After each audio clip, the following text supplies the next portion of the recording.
तपाईँले मलाई प्रकारका गीतहरूले घेर्नुहुनेछ सेला। तो आज हम परमेश्वर के वचन में अब्राहम की जीवन के बारे में कुछ बातों को आज ध्यान करेंगे। Biography of Abraham. हामी चाहिँ आज प्रभुको वचनमा चाहिँ विशेष गरी अब्राहमको उसको जीवनको वृत्तान्तको विषयमा हामी विशेष उसकी जीवन चरित्र किस प्रकार से आज विश्वास लोगों के लिए भी वो आशीष का कारण बनते हैं। अब्राहमको जीवनमा चाहिँ कस्तो कस्तो आज कुरो हामी उसको जीवनको चरित्र विषयमा हामीले आज जान्न पाउँछौँ कि अब्राहमबाट पनि कसरी हामीले अहिलेको सम्म हामीले कसरी आशीष पाएको छौँ। गलेशियन बुक ऑफ गलेशियन चैप्टर 3:9 पढ़ेंगे। आउनुहोस् गलातीको किताब 3:9 पद पढ्नेछौँ।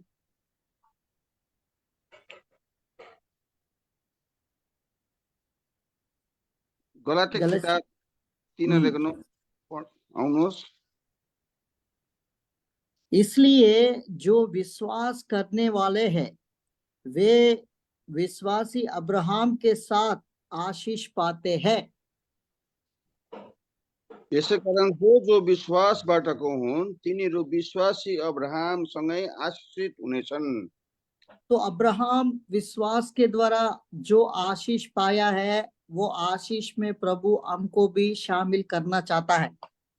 अब्राहमद्वारा जसरी आशीष पाउनु भएको छ त्यस्तै प्रकारले प्रभु यीशु मसीहले पनि आज हामीलाई आशीष पाएको उहाँले चाहना राख्नुहुन्छ।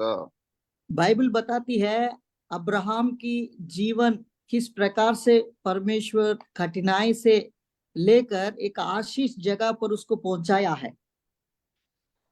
बाइबलले यो कुरो त प्रष्ट भन्दछ कि वचनले कि अब्राहमले चाहिँ कस्तो दुःख कष्टमा भएर चाहिँ उसले आशीषलाई चाहिँ उसले परिणत गर्दछ। जब बुढ़ापी में जब वो आ गया था, बुढ़ापी में परमेश्वर ने सब चीजों में अब्राहम को आशीष दी थी। वो वृद्ध अवस्थामा पनि परमेश्वरले सबै प्रकारको आशीषले उहाँले परिपूर्ण पार्नु भएको थियो। देखिए उत्पत्ति की पुस्तक में जब हम पढ़ते हैं, उत्पत्ति की पुस्तक हम 24 अध्याय उसका 1 वचन हम पढ़ेंगे, चैप्टर 24 और उसका 1 वचन। उत्पत्ति 24 को 1 पद हामी पढ्नेछौँ। पढ़िए ब्रदर। अनि अब्राहम वृद्ध थिए र उनको उमेर ढल्किसकेको थियो अनि परमप्रभुले अब्राहमलाई सबै कुरामा भएको थियो। अब्राहम वृद्ध था और उसकी आयु बहुत थी और यहोवा ने सब बातों में उसकी आशीष दी थी। अनि अब्राहम वृद्ध थिए र उनको उमेर ढल्किसकेको थियो अनि परमप्रभुले अब्राहमलाई सबै कुरामा आशीष दिनुभएको थियो। तो हम दोनों वचन में देखा, बुक ऑफ गलेशियन चैप्टर 3:9 में विश्वास करने वाले जीवन में अब्राहम के साथ आशीष पाते हैं। मतलब उस आशीष में हमको भी प्रभु शामिल करना चाहता है। जो आशीष अब्राहम ने पाया है वो आशीष प्रभु हमको भी देना चाहता है। हामी दुईटै पदमा यो कुरो पायौं कि गलाती 3:9 पदमा र यहाँनिर तपाईले उत्पत्ति 24 को 1 पदमा दुईटैमा चाहिँ कसरी अब्राहमले चाहिँ आशीषको आज उसले परिपूर्ण पाएको थियो। प्रभु यीशु मसीहद्वारा पनि हामीले पनि आशीष पाएको उहाँको इच्छा चाहना छ। जो अब्राहम जो आशीष पाया है, किन किन बातों में उन्होंने आशीष पाया। कई लोग आशीष तो देखते हैं परंतु आशीष के पीछे कितना परिश्रम है, कितना बलिदान है, वो कई लोगों को दिखती नहीं है। र अब्राहमले कस्तो प्रकारले आशीष पायो, कसरी पायो र कस्तो कस्तो अवस्थामा उसले गरेर पायो भनेर चाहिँ हामीले यो कुरो थाहा गर्दैनौँ कि आशीष चाहिँ कसरी पाउँछ, कस्तो अवस्थामा भएर जाँदछ पाउँदछ, त्यो कुरो हामीले थाहा गर्नुपर्छ। आज हम देखेंगे बाइबल में अब्राहम आशीष पाने के पीछे उसकी व्यक्तिगत जीवन में परमेश्वर के साथ किस प्रकार से अपने जीवन को लेकर गया है, उन बातों को हम आज अब्राहम के जीवन में 4-5 बातों को देखेंगे। अब्राहमले चाहिँ कसरी उसले कस्तो प्रकारले आशीषले कुन कुन प्रकारले पाउँदै गयो परमेश्वरबाट भनेर चाहिँ हामीले चाहिँ यो कुरो हामी 4-5 कुरो अब्राहमको जीवनको विषयमा हामी हेर्नेछौँ। हमने बाइबल में तो वचन तो पढ़ा है, अब्राहम ही आखिरी स्टेज में, वो वृद्धाप्य में था, वो बुढ़ापे में था, परंतु परमेश्वर ने सब चीजों में उसको आशीष दिए है। वो आशीष के पीछे क्या अपने जीवन को लेकर गया है, वो जीवन अगर हम भी जिएंगे, हमको भी वो आशीष में शामिल करना चाहता है। अब्राहम चाहिँ उनी एउटा वृद्ध अवस्थासम्म पनि उसले आशिष एकदमै उसले पाउँदछ। तर उसले कसरी आशिषलाई उसले त्यो उपभोग गर्न पाए, त्यस विषयमा चाहिँ हामीलाई पनि त्यो आशिष चाहिँ कसरी हामीले पाउनुपर्छ भनेर चाहिँ अब्राहमको द्वारा चाहिँ हामीलाई यो कुरो बताइरहेको छ। सबसे पहला अब्राहम आशीष पाने के पीछे पहला कारण है वो अपनी बुलाहट को पहचाना। सबैभन्दा पहिलो कुरो चाहिँ अब्राहमले आशिष पाउनेको कारण चाहिँ उसले चाहिँ परमेश्वरको बोलावटलाई उसले आज चिन्दछ। उत्पत्ति की पुस्तक 12 अध्याय 1 वचन में प्रभु ने उसे बुलाया है। वो कहता है, तुम्हारा देश से, तेरी बंधु मित्र से, तेरी घराने से छोड़कर जहां मैं तुझे दिखाऊंगा उस देश में चले जाओ करके परमेश्वर ने उसको एक बुलाहट बुलाया। उत्पत्ति 12 अध्यायको 1 पदमा चाहिँ परमेश्वरले अब्राहमले चाहिँ परमेश्वरले बोलाउनु हुँदछ कि आफ्नो देश, आफ्नो कुटुम्ब र आफ्ना बाबुको घरबाट निस्केर त्यो जो म तिमीलाई देखाउने छु। तो बाइबल क्या बताती है, परमेश्वर हर एक व्यक्ति को बुलाया है, उस बुलाहट को हम पहचानना हर एक व्यक्ति को अनिवार्य है। बाइबलले यो कुरो के भन्दछ भने चाहिँ हरेक जनलाई परमेश्वरले चाहिँ बोलाउनु चाहनुहुन्छ, तर बोलाउनुको उद्देश्य चाहिँ के हो भनेर चाहिँ यो कुरो हामीले जान्नुपर्छ। पहला पत्रस की पुस्तक में एक बात वचन पढ़ेंगे। पहला पत्रस में हम अपने बुलाहट को पहचानना बहुत जरूरी है। पहिला पत्रसमा हामीले चाहिँ यो कुरो बुझ्नुपर्छ कि पहिला बोलावटलाई चिन्नु चाहिँ कसरी हो भनेर। देखिए सेकंड पीटर 1:10 पढ़ेंगे। दूसरा पत्रस 1:10 वचन में, हे भाइयों तेरी बुलाहट को और उसको पहचानो, और जो व्यक्ति बुलाहट को पहचानता है वो टोकर नहीं खाता करके बाइबल में लिखा है। दोस्रो पत्रस 1 अध्यायको 10 पदमा यो कुरो तपाईँले पाउनुहुन्छ। यसै कारण हे भाइहरू, आफ्नो बोलावट र चुनावको पक्का गर्नलाई बढी प्रयत्न गर, किनकि तिमीहरूले यी कुराहरू गर्यौ भने तिमीहरूले कहिले ठेस छैनौ। हाँ, अब्राहम अपने बुलाहट को, जब परमेश्वर ने उसको बुलाया है, बहुत सारी बात उसके पास है, परंतु उस बुलाहट को उन्होंने पक्का किया है, मतलब नीचे अश्योरेंस लिया है। इसलिए अब्राहम आशीष के पीछे बहुत सारी संघर्षण किया। प्रभु जब बुलाया था उसकी तरफ भी बहुत सारी बातें उनके अंदर पाया गया है।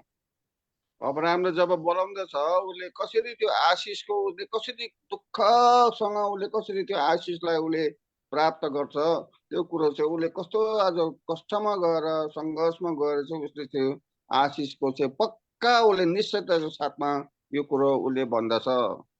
यहोशुआ की पुस्तक 24 अध्याय में अब्राहम जब बुलाया गया था उस समय उसकी परिवार मूर्ति पूजा करते थे, प्रभु को नहीं जानते थे। वो पराई देवता को पूजा करने वाला परिवार में से परमेश्वर ने अब्राहम को बुलाया है। यहोशुको किताबमा तपाईँले पाउनुहुन्छ अब्राहमलाई चाहिँ एउटा यस्तो खालको व्यक्ति हुनुहुन्थ्यो, उहाँ चाहिँ एउटा मूर्ति पूजक घरानाबाट हुनुहुन्थ्यो। यस्तो मूर्ति पूजाबाट चाहिँ परमेश्वरले कसले उसलाई बोलाउँदछ।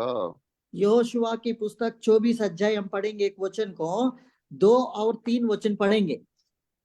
यहोशु किताब 24 अध्यायको 2 र 3 पद हामी पढ्नेछौँ।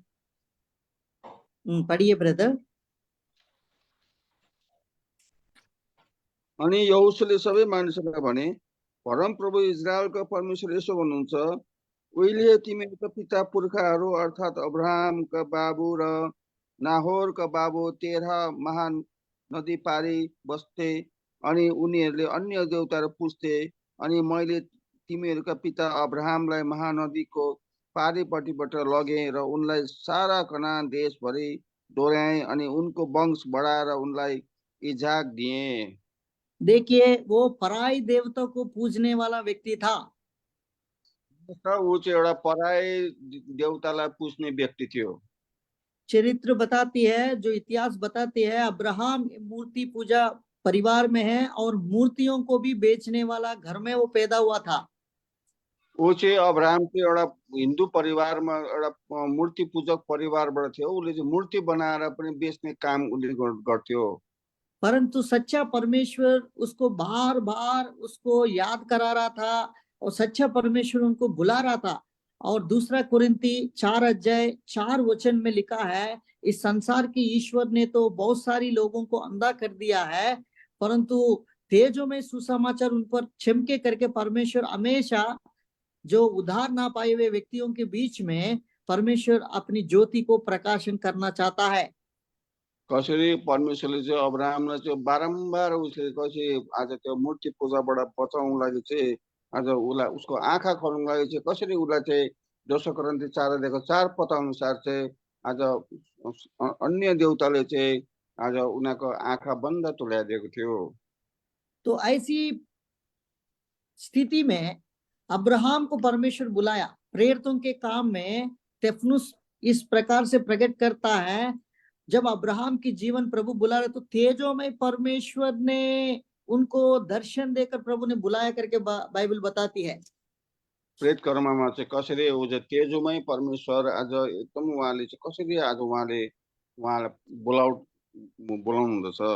प्रेरितों के काम 7:2 और 3 जब हम पढ़ेंगे, 7 अध्याय प्रेत कर्म किताब 2 र 3 पद हामी पढ्छौँ। 2 और 3 अनि उनले भने, मानिसहरू भाइहरू र बाबुहरू हो, सुन्नुहोस्, हाम्रा पिता अब्राहम कहाँ उनी हारानमा बस्नु भन्दा पहिले मेसोपोटामियामा हुँदा महिमाका परमेश्वर देखा पर्नुभयो र उनलाई भन्नुभयो, तिमी आफ्नो देशबाट र आफ्ना सारा सन्तानको बीचबाट निस्क र त्यस देशमा जाऊ जुन चाहिँ म तिमीलाई देखाउने छु। देखिए, परमेश्वर ने तेजोमय परमेश्वर उसको दर्शन देकर उससे बातें किया है। रिवील होकर अपने बारे में प्रभु ने स्वयं उस प्रकाशन अब्राहम के ऊपर में प्रकट किया। अब्राहम उस बुलाहट को पहचान लिया था। हेर्नुहोस् त, तेजोमै साथ परमेश्वरले उहाँले उसँग बात मार्दछ, उसँग बोलाउनु हुँदछ र उसको जीवनमा त्यो परिणत उहाँले गर्न चाहनुहुन्छ। उहाँले चाहिँ कसरी अब्राहमलाई चाहिँ त्यो बुलावटलाई चाहिँ पक्का उसले निश्चयता पाउँदछ। बाइबल क्या बताती है? बुक ऑफ आइजिया 51 चैप्टर 2 और वचन में लिखा है, अब्राहम तेरी अब्राहम की पिता की और ध्यान करो। हाँ, किस प्रकार से अब्राहम अकेला था, उसी समय में उसको बुलाया करके बाइबल बताती है। यस्तो किताबमा 51 अध्यायमा तपाईले पाउँछ, अब्राहम जब एक्लो थियो त्यति बेला परमेश्वरले उसलाई बोलाउँदछ। 51 का 2 वचन पढ़िए, बुक ऑफ आइजिया चैप्टर 51 और 2 वचन। आफ्ना पिता अब्राहम र तिमीलाई जन्म दिने सारालाई हेर, किनकि मैले उसलाई बोलाउँदा ऊ एक्लै थियो अनि मैले उनलाई आशिष दिए र उनलाई संख्यामा बढाए। अकेला था, ऊ एक्लै थियो और उसी समय परमेश्वर अपनी आवाज से प्रभु ने एक व्यक्ति को व्यक्तिगत रूप में प्रभु ने बुलाया है। यहाँ हेर्नुहोस् त, परमेश्वरले चाहिँ एउटा एक मान्छेलाई चाहिँ आज एक्लोपनमा भएर चाहिँ उहाँले बोलाउनु भइरहेको छ। बाइबल बताए वो अकेला था, उसी समय में उसको बुलाया। हेर्नुहोस् त, बाइबलले यो कुरा भन्दछ, ऊ एक्लै थियो र एक्लोपनमा परमेश्वरले उसलाई बोलाउँदछ। आज हमारी बुलाहट को पहचाना, जिस प्रकार से उत्पत्ति की 12:1 में सबसे पहला अब्राहम ने अपनी बुलाहट को पहचाना है, जैसा दूसरा पत्रस 1 में जब हमने पढ़ा है 10वें वचन में, और अपनी बुलाहट को हम पक्का करना है और तभी हम ठोकर नहीं खाएंगे। त्यसै कारण कसरी अब्राहमले आज कसरी आफ्नो बोलावटलाई उसले आज जान्दछ, चिन्दछ, कसरी उत्पत्ति 12:1 पदमा परमेश्वरले उसले बोलाएको निश्चयता उसले पाउँदछ भनेदेखि दोस्रो पत्रमा हामीले पढ्यौं 2 अध्यायमा कसरी आज पक्का उसले निश्चयता पाउँदछ।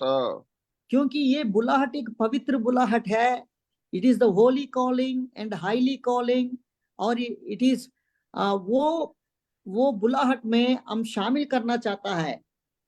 यो बोलावट चाहिँ एउटा पवित्र बोलावट हो, एउटा उच्च बोलावट हो।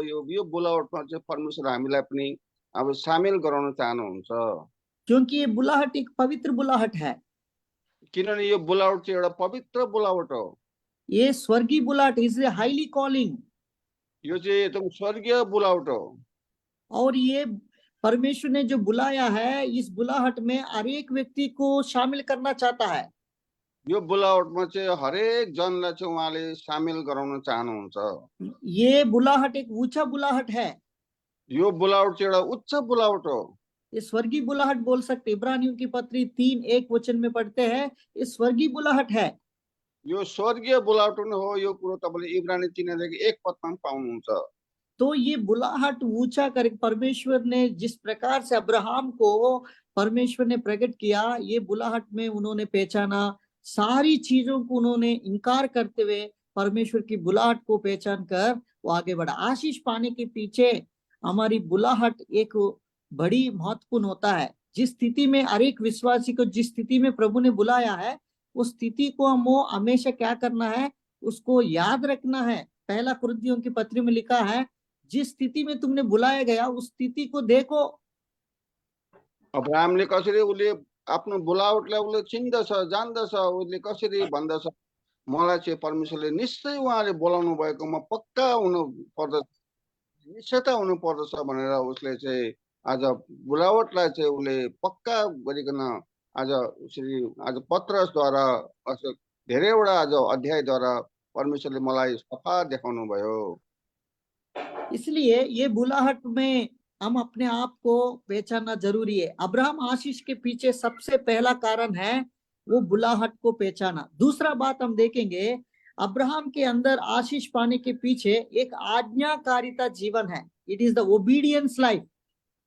उसले चाहिँ अब्राहमलाई जसरी उसले आफ्नो बोलावटलाई उसले चिन्दछ, त्यसरी हामीले पनि आफ्नो बोलावटलाई चिन्नु पर्दछ। जसरी अब्राहमलाई पनि एउटा आशीषको लागि बोलाउनु भएको छ। एउटा एकदमै अब्राहम चाहिँ एउटा आशीषको मूल हुँदछ। उत्पत्ति की पुस्तक 12 अध्याय जब हम 2 और 3 वचन जब हम पढ़ते हैं, अब्राहम से परमेश्वर ने कहा, तेरी देश को, तेरे कुटुंब को, तेरी घराना को छोड़कर जिस देश में तुझे दिखाऊंगा उधर जाओ और मैं तुझे बड़ा जाति बनाऊंगा, आशीष दूंगा। इस प्रकार से परमेश्वर उनसे बातें किया है। तो बाइबल में लिखा है वो चल पड़ा करके एक बात लिखा है। पढ़ेंगे 2 और 3 वचन पढ़ेंगे, 2, 3, 4 वचन पढ़ेंगे। अनि म तिमीहरूलाई एउटा ठुलो जाति बनाउने छु, तिमीलाई आशीष दिनेछु र तिम्रो नाउँ महान तुल्याउने छु, अनि तिमी एउटा आशीष बन्ने छौ।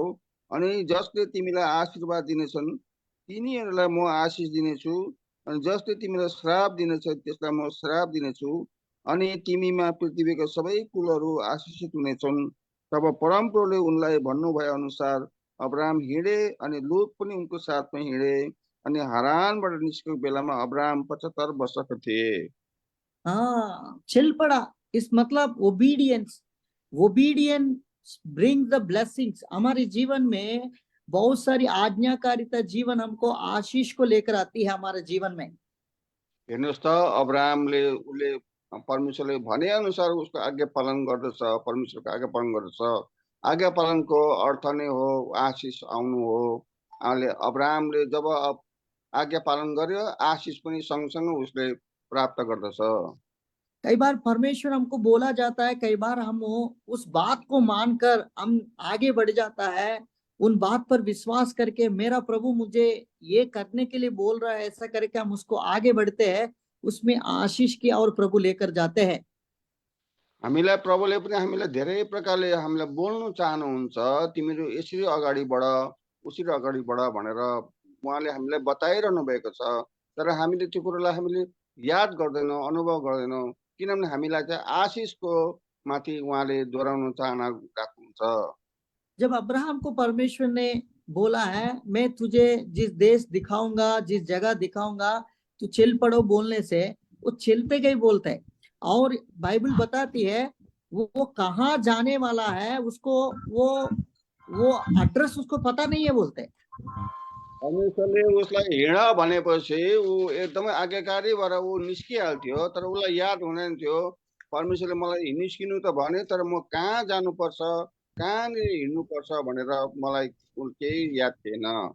कई बार हमारे जीवन में कुछ भी हमको बोला जाता है तो कई बार हम पूछताछ करते हैं, जिस जगह में जाने वाला है वो जगह सही है कि नहीं, क्या है, 10 बार हम उसको इंक्वायरी करने के बाद ही उस जगह पर हम जाने की इच्छुक रहते हैं। परंतु अब्राहम है ना, वो जगह का पता नहीं है बोलते, मतलब पता मालूम नहीं, परंतु वो चल पड़ा है।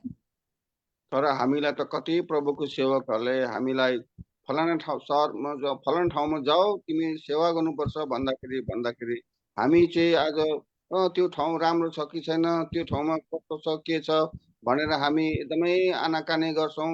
हामी अलिकति अप्ठ्यारो महसुस गर्छौँ। यहाँ हेर्नुहोस् त, अब्राहमले परमेश्वरले तिमी निस्क मात्रै भनेको थियो, अब्राहम केही नभनिकन ऊ निस्कन्दछ। द ब्लाइंड फेथ मतलब एक अंधा विश्वास के साथ वो चले जा रहा है, वो कहाँ जा रहा है वो नहीं जानता था।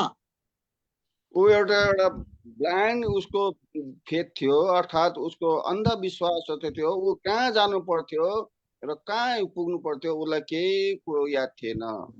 देखिए इब्रानियों की पत्री 11 अध्याय 8 वचन में जब परमेश्वर के वचन में इस प्रकार से लिखा है, अब्राहम को जब बुलाया गया था वो विश्वास के साथ आज्ञाकारिता होकर जिस जगह पर वो जाने वाला था वो नहीं जानता था, परंतु वो चल पड़ा है।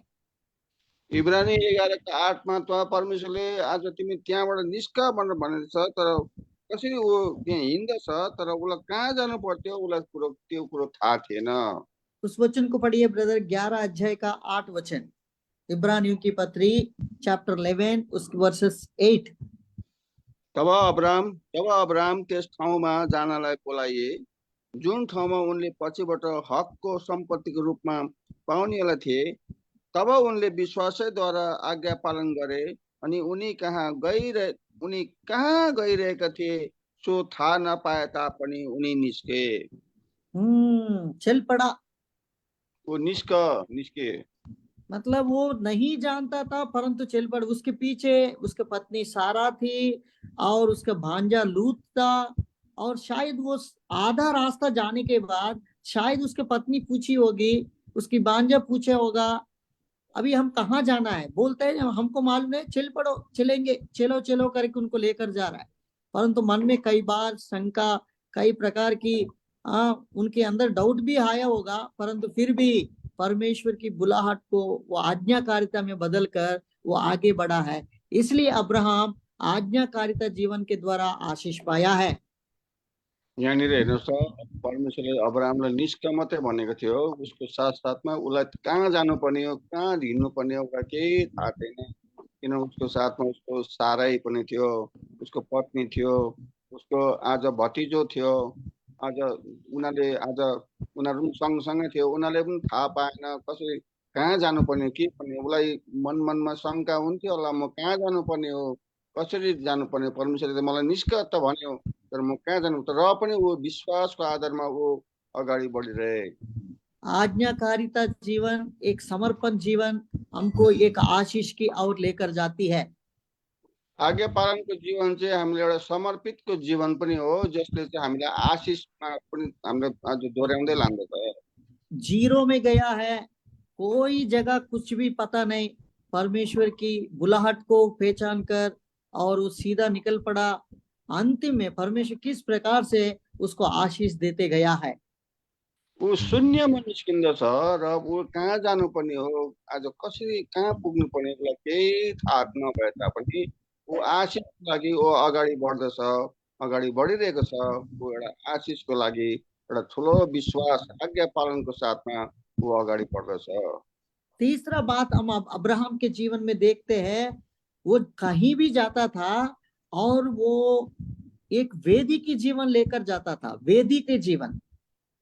तेस्रो कुरो हामी हेर्दछौँ, अब्राहम जहाँ पनि जान्दथ्यो ऊ चाहिँ एउटा वेदीको जीवन उसले लिएर हिँड्दथ्यो।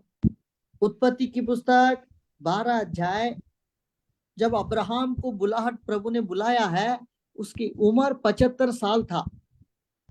अब्राहमलाई जब परमेश्वरले बोलाउँदछ त्यति बेला उसको उमेर 75 वर्ष पुगेको थियो। और 5 और 6 वचन पढ़ेंगे, किस प्रकार से अपने जीवन में एक वेदी की जीवन वो लेकर जाता था। 5 र 6 हामी पढ्यौँ भने चाहिँ उसले चाहिँ आफ्नो जीवनलाई चाहिँ एउटा वेदीको जीवन लिएर हिँड्दछ। 6 और 7 वचन पढ़िए ब्रदर, उत्पत्ति की पुस्तक 12 अध्याय 6 और 7 वचन। अब्राहम त्यस देशबाट पार भएर सेकेममा मोरेको प्लाटको रुखसँग आए अनि त्यस देशमा कनानीहरू थिए अनि परमप्रभु अब्राहम कहाँ देखा पर्नुभयो र भन्नुभयो यो देश म तिम्रो वंशलाई दिनेछु अनि त्यहाँ उनले आफू कहाँ देखा पर्नुभएको पवित्रको निम्ति एउटा वेदी बनाए। ये वेदी की जीवन क्या दर्शाती है? वेदीको जीवनले के देखाउँदछ? अब्राहम को जिस जगह पर वो जाना था प्रभु ने उसको लेकर गए, लेने के बाद उधर जहां प्रभु ने पहुंचा दिया है और एक वेदी बनाया। इस वेदी की जीवन एक धन्यवाद की जीवन को बताती है। प्रभु ने उसके जीवन में सुरक्षितता से प्रभु ने उस जगह पर मुझे पहुंचाया करके उन्होंने एक वेदी बनाकर प्रभु को स्तुति किया है। यहाँनिर अब्राहमलाई चाहिँ कसरी परमेश्वरले उसलाई निष्क्रिय गर्न जान्दछ। जब ऊ जग्गामा पुग्दछ परमेश्वरले सुरक्षितमा त्यस ठाउँमा पुगेको एउटा वेदी बनाउँदछ। वेदीको अर्थ चाहिँ एउटा धन्यवादको जीवन जहाँ चाहिँ एउटा स्तुतिको बलिदान चढाइन्थ्यो। ये आग की तरह हमेशा जलता जाना चाहिए। हमारे अंदर जो बलिदान है, हम जो प्रभु की वोटों की जो बलिदान हम चढ़ाते हैं वो आग की तरह हमेशा जलना चाहिए। बाइबल में बताया है, लेवी व्यवस्था की पुस्तक 6 अध्याय और उसकी 13 वचन में लिखा है, तेरी वेदी में आग कभी ना बुझने पाए, निरंतर जलना चाहिए। यहाँ लेवीको किताबमा तिम्रो त्यो दलिरहनु पर्छ। तिम्रो आगो चाहिँ त्यो कहिले निम्न हुँदैन। लेवी किताब 6:13 में लिखा है, निरंतर आग जलना चाहिए। इस प्रकार से अब्राहम अपने जीवन में एक वेदी की जीवन, जहां जहां जाता था वहां वहां परमेश्वर के लिए एक वेदी बनाता था। अब्राहम चाहिँ यस्तो एउटा जीवन थियो, जहाँ जहाँ जान्थ्यो अब्राहमले चाहिँ त्यहाँ त्यो वेदी बनाउँथ्यो। देखिए 12 अध्याय 7वां वचन में एक वेदी बनाता है, 8वां वचन में एक वेदी बनाता है, 13 अध्याय 18 वचन में एक वेदी बनाता है, 22 अध्याय में 9वां वचन में एक वेदी बनाता है। ये वेदी की जीवन हमारे को क्या दर्शाता है? प्रभु को धन्यवाद देने वाला जीवन। प्रभु हमारे जीवन में किए हुए कामों को प्रति हम परमेश्वर की वफादार रहना है, यही एक वेदी की जीवन में दर्शाती है। यहाँनिर हेर्नुहोस् त अब्राहमले कसरी आज वेदी बनाउँदैछ। एउटा कसरी त्यहाँ ठाउँमा पुगिकन जहाँ जहाँ परमेश्वरलाई सुरक्षित लाँदछ, सुरक्षित पुर्यायो भनेर एउटा धन्यवादको जीवन, एउटा वेदीको जीवन त्यहाँनिर बारम्बार त्यहाँनिर खडा गरेको हामी देख्दछौँ। इब्रानियों की पत्री 13 अध्याय का 15 वचन में लिखा है, हम निरंतर हमारा परमेश्वर को स्तुति की बलिदान को हमारी वोटों के द्वारा हम चढ़ाते हैं। यहाँनिर इब्री 15 मा स्तुति रूपी बलिदान भनेर हामी तो पाउँदछौँ। 13 अध्याय का 15 वचन पढ़ेंगे। त्यसै कारण आओ हामी उहाँद्वारा निरन्तर परमेश्वरलाई स्तुति रूपी बलिदान चढाउँ, जुन चाहिँ उहाँको नामलाई धन्यवाद चढाउने हाम्रो ओठको फल हो। इस वेदी पर हमेशा परमेश्वर की स्तुति रूप की बलिदान चढ़ाना है। पुराना नियम के अनुसार 5 प्रकार की बलिदान उस वेदी में चढ़ाते थे। आज हम आत्मिक रीति से हमारी जो परमेश्वर का हो, इस वेदी में वोटों की बलिदान के द्वारा प्रभु को हम चढ़ाते हैं। पुरानो समयमा 5 प्रकारको बलिदान त्यहाँनिर वेदीमा भएर चढाइन्थ्यो भने अहिलेको घडीमा चाहिँ हामीलाई स्तुति रूपी बलिदान हामीले निरन्तर चढाउनु पर्दछ। और इसके बाद हम 3 बातों को देखा। सबसे पहला अब्राहम बुलाहट पहचाना, दूसरा आज्ञाकारिता के जीवन था, तीसरा एक वेदी के जीवन लेकर चलता था, इसलिए परमेश्वर उसको इतना बड़ा आशीष का कारण बनाया है। तीनवटा विषय रहे। पहिलोचोटि हामीले उहाँको आज जीवनलाई हेर्यौँ भने, दोस्रो आज्ञा पालनको जीवन हेर्यौँ र तेस्रो हामीले आज वेदीको विषय लिएर हामीले अब्राहमको जीवनमा कसरी आशीष आयो भनेर हामीले पाउन सक्यौँ। और बाइबल में बताया, जहां जहां उन्होंने वेदी बनाया वहां वहां वो प्रार्थना भी किया। चौथा बात है, अब्राहम के जीवन के पीछे, आशीष पाने के पीछे एक प्रार्थना का जीवन। जहाँ जहाँ अब्राहमले वेदी बनाएको थियो त्यहाँ चाहिँ उसले चाहिँ प्रार्थनाको जीवन उसले त्यहाँ वेदीमाथि उसले प्रार्थना गर्थ्यो। आशीषको पछाडि चाहिँ यहाँनिर वेदीको जीवन उसको थियो। 8 वचन पढ़ेंगे, 8 वचन पढ़ेंगे। उत्पत्ति की पुस्तक 12 अध्याय 8वां वचन। 12 को 8 पठान पढ्नेछु। त्यहाँबाट उनी बेतेलको पूर्ववर्ती भएको पहाडमा छरे अनि बेतेललाई पश्चिमतिर र एलाई पूर्वपट्टि पारेर उनले आफ्नो पार टाँगे अनि त्यहाँ उनले परमप्रभुको निम्ति एउटा वेदी बनाए र परमप्रभुको नाउँलाई पुकारे। वेदी में चढ़ाता है, प्रार्थना में मांगता है। प्रेयर एंड प्रेज, ये दोनों को बड़ा अंतर है। प्रार्थना में मांगते हैं और स्तुति रूप में, आराधना में हम प्रभु को चढ़ाते हैं, देते हैं। यहाँ वेदीमा चाहिँ हामी मान्नु याद गर्नुपर्छ। वेदीमा एउटा प्रार्थना चलाउन सकिन्छ भने अर्को चाहिँ स्तुति रूपी बलिदानले चढाउन सकिन्छ। अपने जीवन में कई प्रकार की चीजों से वो संघर्षण किया होगा, उस समय परमेश्वर से मांगता था। अब्राहम की प्रार्थना के बारे में उत्पत्ति की पुस्तक 18 अध्याय में जब लूत बड़ा संकट में पड़ गया था, ऐसी समय में अब्राहम किस प्रकार से परमेश्वर को प्रार्थना करते हैं, वो प्रार्थना के बारे में लिखा गया। इसका मतलब परमेश्वर को दिल को और मुलायम करने के लिए, उस क्रोध को ठंडा करने के लिए, सोदोमा गुमारा में आने वाला बड़ा क्रोध के ऊपर अपनी लूत को बचाने के लिए किस रूप से वो प्रार्थना करते हैं परमेश्वर से। यहाँ हेर्नुहोस् त अब्राहमले 18 अध्यायमा चाहिँ कसरी आज सङ्घर्षपूर्ण आज प्रार्थना गर्दछ उसको भतिजो लुतको निम्ति, जुन जहाँनिर चाहिँ सदम गमरामा चाहिँ त्यहाँनिर चाहिँ आज नाश हुन लागिरहेछ। त्यहाँनिर त्यहाँ एकदमै आज वर्षा हुनेलाई थियो। आज त्यो नाशको निम्ति चाहिँ परमेश्वरले उसलाई बचाउनको निम्ति परमेश्वरसँग उसको क्रोधलाई शान्त गराउनको लागि चाहिँ अब्राहमले यहाँनिर प्रार्थना गरेको हामी पाउँदछौँ। इसका मतलब है परमेश्वर की विचारों को, परमेश्वर की प्रार्थना करने के द्वारा, परमेश्वर के द्वारा वो उत्तर पाया है। Prayer brings victory.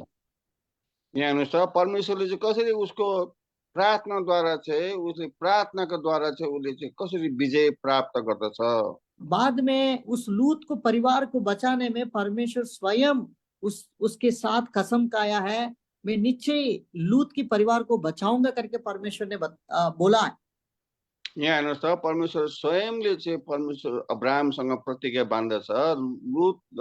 लुतको परिवारलाई बचाउनको लागि चाहिँ उहाँ स्वयं त्यहाँनिर पुग्दछ। तो आज हम प्रार्थना के जीवन के द्वारा भी बहुत सारी आशीष को हम पाते हैं। हेर्नुहोस् त अब्राहमद्वारा हामीले धेरै आशीष हामीले प्राप्त गर्न सक्छौँ। परमेश्वर स्वयं कहा मत्ती सुसमाचार 21-22 में, तुम जो कुछ मेरे से मांगते हो वो उसको प्रतिति कर लो, वो तुम्हारा हो चुका है। मत्ती किताब 21 को 22 पदमा तिमीले मेरो नाउँमा जे पनि माग्छौ त्यो कुरो विश्वास गर, त्यो कुरो पाउँछौ भनेर। चौथा बात है अब्राहम के जीवन में एक प्रेयरफुल लाइफ। चौथो कुरो चाहिँ एउटा अब्राहमको जीवनमा एउटा प्रार्थनापूर्ण जीवन थियो। और पांचवा बात हम देखेंगे एक तंबू का जीवन। पांचवा कुरो चाहिँ उसको पालको जीवन। तंबू क्या दर्शाती है? Tent life, we are temporary not permanent. हम इस संसार में एक यात्री परदेशी समझने वाला जीवन। अब्राहम बहुत सारी धन था, फिर भी वो तंबू में निवास करता था। एउटा पालको जीवनले चाहिँ के देखाउँछ भने चाहिँ त्यो एउटा अस्थायी मात्रै हो, त्यसले चाहिँ सधैँभरि रहने होइन, त्यो चाहिँ थोरै समयको निम्ति मात्रै हो। तंबू का जीवन क्या दर्शाता है? वो तंबू के जीवन में परमेश्वर स्वयं, वो परमेश्वर पालको जीवनले चाहिँ के देखाउँछ भनेदेखि चाहिँ अब्राहमले स्वयं आज पालको जीवन उसले बिताउँदछ।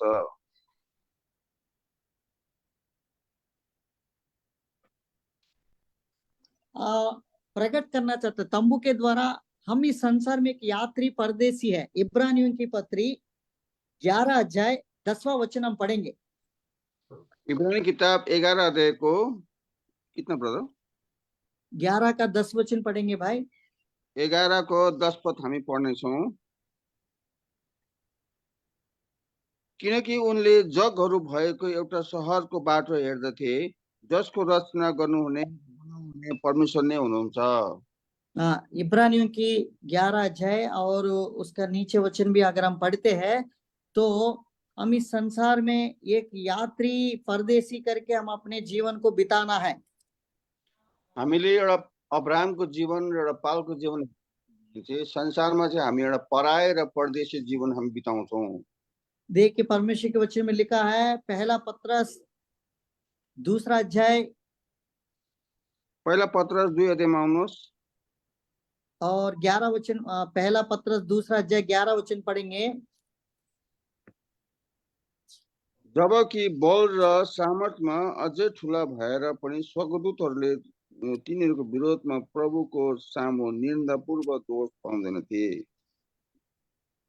इसलिए हम इस संसार में एक सॉरी, यात्री परदेशी करके हम अपने जीवन को बिताना है। हे प्रियहरू, म तिमीहरूलाई सदस्यहरू र यात्रीहरूलाई बिन्ती गर्दछु, प्राणको विरोधमा युद्ध गर्ने शारीरिक अभिलाषहरूबाट टाढो बस्छ। इसलिए 11 का 10 वचन इब्रानियों की पत्री में भी लिखा है, अब्राहम जो जिसकी कर्ता, जिस नगर को परमेश्वर बनाया है, उस नगर की वो बाट जोता था। अब्राहमले चाहिँ जुन परमेश्वर स्वयंले उहाँ रचना गर्ने परमेश्वर हुनुहुन्थ्यो, त्यस रचना गर्ने परमेश्वरको सहरलाई चाहिँ उसले बाटो हेर्दछ। 11 का 9 वचन एक वचन पढ़ के हम प्रार्थना में जाएंगे। 11 का 9 और 10 वचन पढ़ेंगे। विश्वासद्वारा उनी एउटा पराय देशमा चाहिँ प्रतिज्ञाको देशमा प्रतिज्ञाको साझा हकवाला इजाक र याकुबको साथमा तम्बुहरूमा बास गर्दै परदेशी रहे, किनकि उनले जगहरू भएको एउटा सहरको बाटो हेर्दथे, उसको रचना गर्नुहुने र बनाउनुहुने परमेश्वर नै हुनुहुन्छ। वो तंबू में वास करते थे बोलते। वो एउटा पालमा बास गर्दछ। जो अब्राहम ने वो तंबू के जीवन जिया था, वो तंबू के जीवन इसहाक को सिखाया। जैसा इसहाक ने अपने तंबू में होते वो याकूब को सिखाया। आप अब्राहम के जीवन को, इसहाक को जीवन को, याकूब के जीवन को सेम सिमिलर वो तंबू में निवास करते हुए परमेश्वर के राज्य को वो बाट जोते थे। अब्राहमले जसरी उसले पालको जीवन उसले बिताउँदछ, त्यसरी उसको छोरा इजाकले पनि पालको जीवनमा नै उसले बिताएको देख्दछौँ। भनेदेखि चाहिँ याकुबले पनि त्यसरी नै पालको जीवन देखाउँदै देखाउँदै आज कसरी पालदेखि तम्बुदेखि लिएर परमेश्वरको एउटा एकदमै परमेश्वरको नहल्लिने राज्य, परमेश्वरको रचना गर्नुहुने सहरको विषयमा हामी हेर्दछौँ।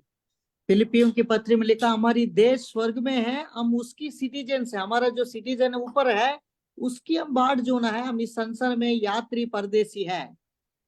हामी फिलिपी किताबमा हामी हेर्यौँ भने चाहिँ हामी हाम्रो सहर यो होइन, हामी माथि हो, स्वर्गमा हो, जसको आज कुनै आज चल्नेवाला छैन। 3:20 के अनुसार फिलिपियों की पत्री 3:20 मा आउनुहोस्।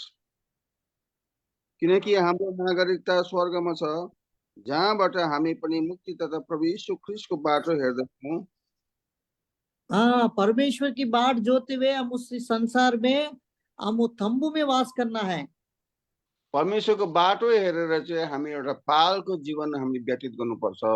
हमने 5 बातों को देखा अब्राहम के जीवन में, वो आशीष प्रभु हमको भी देना चाहता है। जैसा गलशियन की पुस्तक में हमने पढ़ा है 3 अध्याय का 9 वचन के अनुसार, और उत्पत्ति की पुस्तक 24:1 वचन के अनुसार, वो आत्मिक आशीष में प्रभु हमको भी शामिल करना चाहता है। जो आशीष प्रभु अब्राहम को दिया, वो आशीष हमको भी देना चाहता है। उसके पीछे बुलाहट को पहचानना।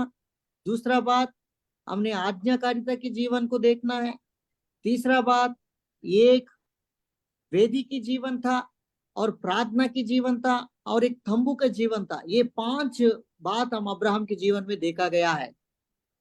यहाँ हेर्नुहोस्, 5वटा आज हामीले कुरो हेऱ्यौँ अब्राहमको जीवनमा चाहिँ कसरी उसले आज एउटा आज कसरी परमेश्वरको बोलावटलाई पक्का निश्चयताको साथमा उसले जानेको द्वारा चाहिँ साँच्चै नै आज 5वटा विषय लिएर हामीले यो कुरो हामीले हेर्न सक्यौँ। कई लोगों के जीवन में वेदी की जीवन नहीं है, प्रार्थना की जीवन नहीं है, आज्ञाकारिता की जीवन है। इस कारण से उसके घर के अंदर आशीष भी नहीं होती है। कतिजनाको जीवनमा चाहिँ आज वेदीको जीवन अर्थात् प्रार्थनाको जीवन छैन, आशीषको जीवन छैन, धन्यवादको जीवन छैन। त्यसको कारण गर्दा चाहिँ उनीहरूको जीवनमा बिन आशिषको जीवन बिताइरहेको छ। बहुत कुछ परमेश्वर से पाने के बावजूद भी फिर भी और परमेश्वर के प्रति वेदी की जीवन, प्रार्थना के जीवन, आज्ञाकारिता के जीवन ना होने के कारण वो अभी भी कंगाल में ही पड़े रहते हैं। धेरै आज परमेश्वरको आशिषको जीवन उनीहरूले प्राप्त गर्नु चाहँदा पनि उनीहरूको जीवन आज आज वेदीको जीवन, प्रार्थनाको जीवन नभएको द्वारा चाहिँ परमेश्वरको त्यो आशिषदेखि उनीहरू वञ्चित भइरहेको छ।